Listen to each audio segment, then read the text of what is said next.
Detail hit. Post. First Sergeant, post.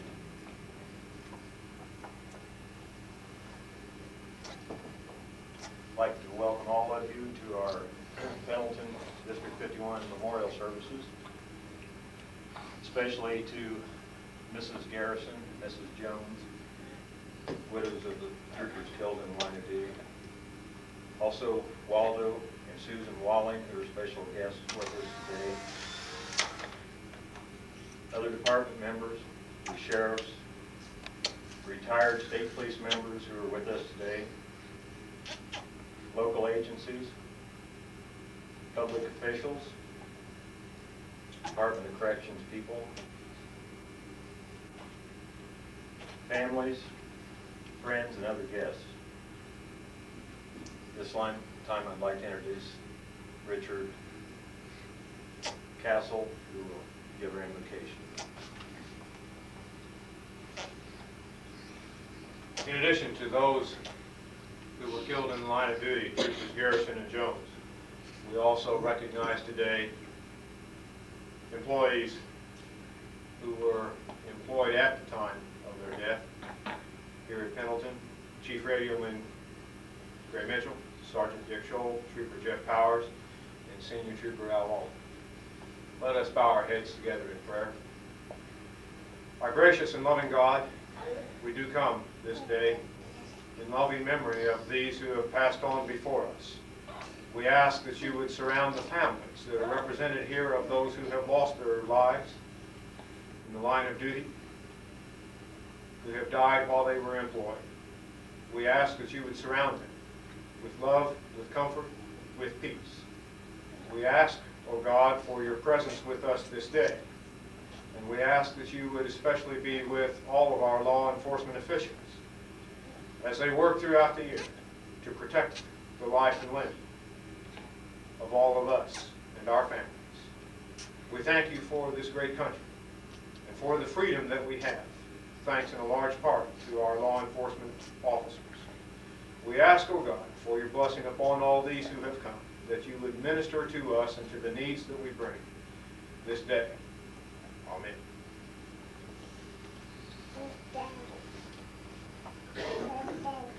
We're assembled here this day to honor our departed comrades, to perpetuate the memory of our dead, to reverently commemorate the service of those who have given their lives in the performance of their duty. Prepare for roll call. Detachment, parade, press.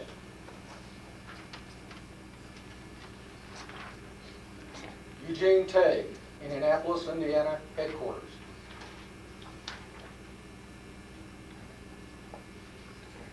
Killed on December 21st, 1933 at Paris, Illinois, during the capture of members of the Dillinger Gang.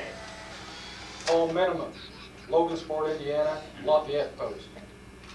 Appointed September 1st, 1935, died May 27th, 1937, of gunshot wounds while attempting to capture members of the Brady Gang.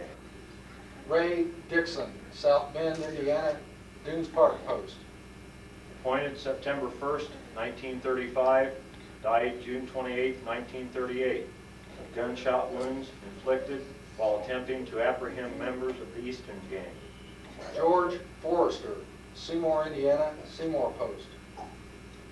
Appointed September 1st, 1938, killed May 17th, 1941, in a traffic accident near Vernon, Indiana. Richard England, Columbia City, Indiana, Ligonier Post. Appointed January 20th, 1936, died April 22nd, 1942, of injuries received in a traffic accident near Kimmel, Indiana.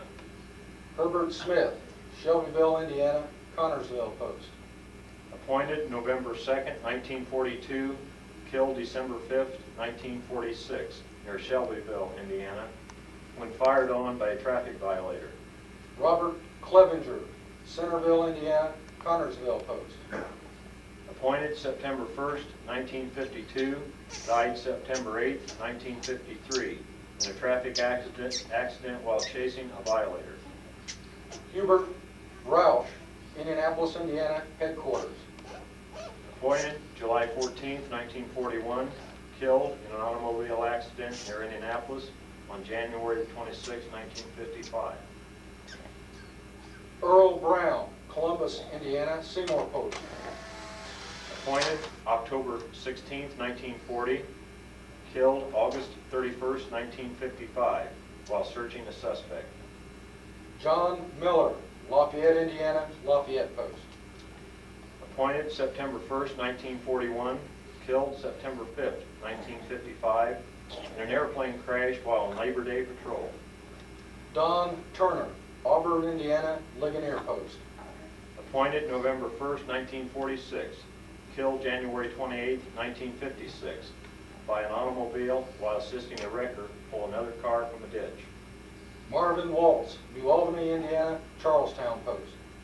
Appointed September 1st, 1937, died March 18th, 1957, of gunshot wounds inflicted by suspected bank robber. William Kellums, Indianapolis, Indiana, Charlestown Post. Appointed November 15th, 1956, died September 30th, 1957, of gunshot wounds inflicted by fugitives wanted for murder. John Powell, Audubon, Indiana, Lafayette Post. Appointed December 1st, 1954, killed February 27th, 1959, in a traffic accident near Kentland, Indiana. Robert Garrison, Montpelier, Indiana, Pendleton Post. Appointed October 1st, 1955, died of injuries sustained in an automobile accident on December 14th, 1959. Robert C. Gillespie, Bedford, Indiana, Seymour Post. Appointed September 1st, 1950, killed in an automobile accident June 8th, 1962. William Kaiser, Tell City, Indiana, Charlestown Post. Appointed Operations Clerk November 16th, 1957. Trooper March 16th, 1958. Died March 9th, 1965 of gunshot wounds inflicted while investigating a suspect near Ramsey, Indiana. Oscar Mills, Hobart, Indiana, Lafayette Post. Appointed September 16th, 1955. Died April 12th, 1966 as a result of injuries sustained in an automobile accident. William Rayner, Osgood, Indiana, Versailles Post. Appointed September 1st, 1957, died December 18th, 1966 of gunshot wounds. Richard Brown, Lebanon, Indiana, Lafayette Post. Appointed May 1st, 1955, died September 27th, 1967 as a result of injuries sustained in an automobile accident. Robert Leeson, Westville, Indiana, Connorsville Post. Appointed August 16th, 1961, died March 30th, 1969, gunshot wounds inflicted by a mentally deranged subject armed with a rifle who had been firing at random from a barricaded position. John Stroud, Logansport, Cherville Post. Appointed April 16th, 1970, died February 20th, 1971 of gunshot wounds. Marshal John Larimer of St. John, Indiana, was also fatally wounded as the two officers investigated two suspicious subjects behind the school building. Glenn Hosier, Logansport, Indiana, Peru Post. Appointed May 1st, 1955, died April 26, 1971. Shot by subjects being sought for murder near Peru. William Trees, Oakland City, Indiana, Evansville Post.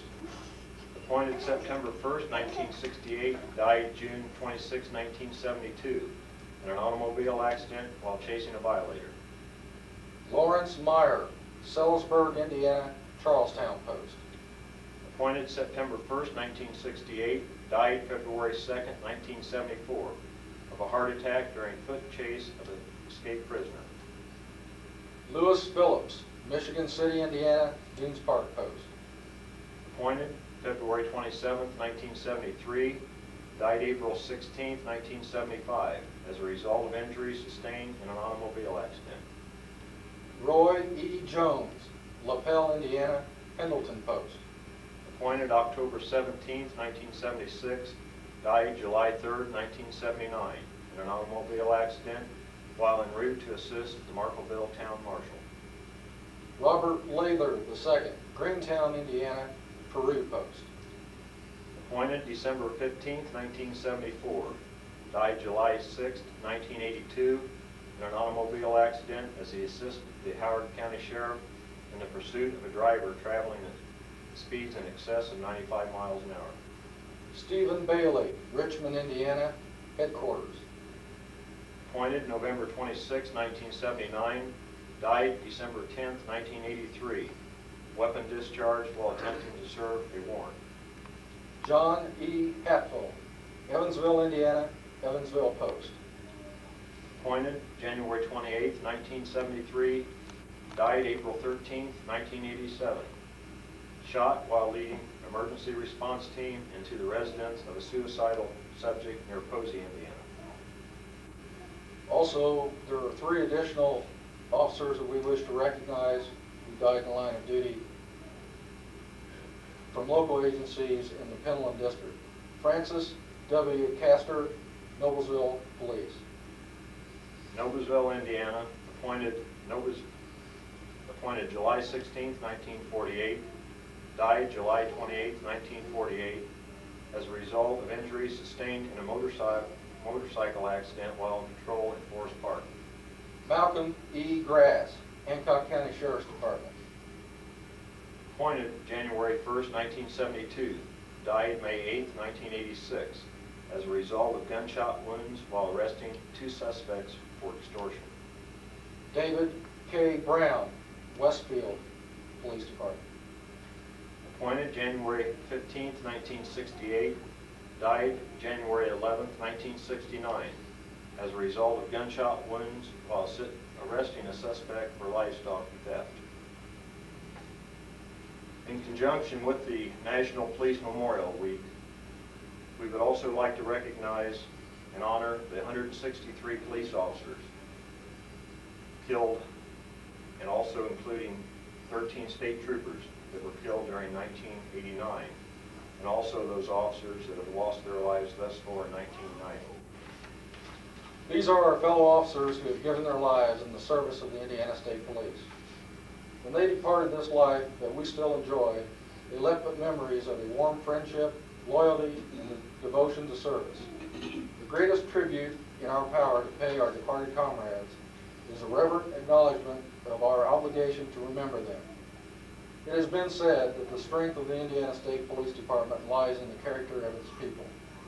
You and I will long remember the deeds of our deceased comrades who were ever mindful of their public trust. They have set the pattern we must follow in the days and years to come. We who remain do reaffirm our pledge to uphold the ideals and traditions for which they died. Detachment, head hut.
just about concludes our services.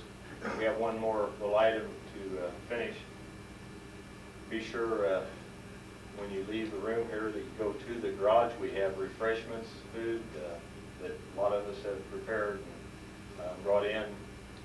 We thank everyone that worked towards the memorial service today. Especially, I'd like to thank my PAO Sergeant, Mike Burns. He's got it pretty well down pat now. He does a tremendous job on organizing this. I'd like to thank all the officers for being here, participating. Take care of yourselves. Have a safe year. Let's remember our fellow employees. Also, thanks for the other agencies and people that have been here.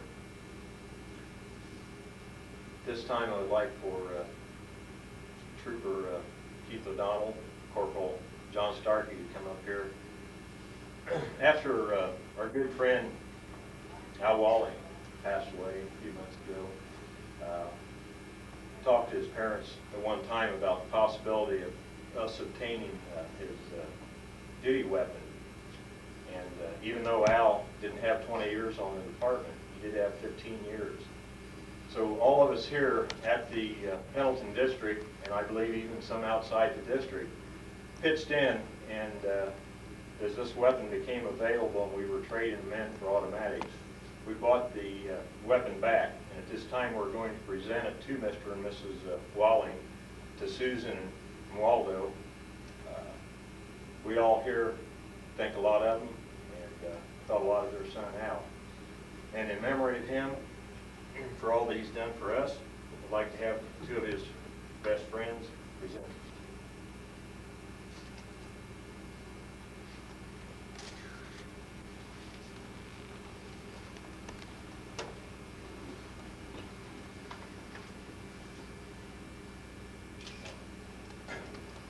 That concludes the service.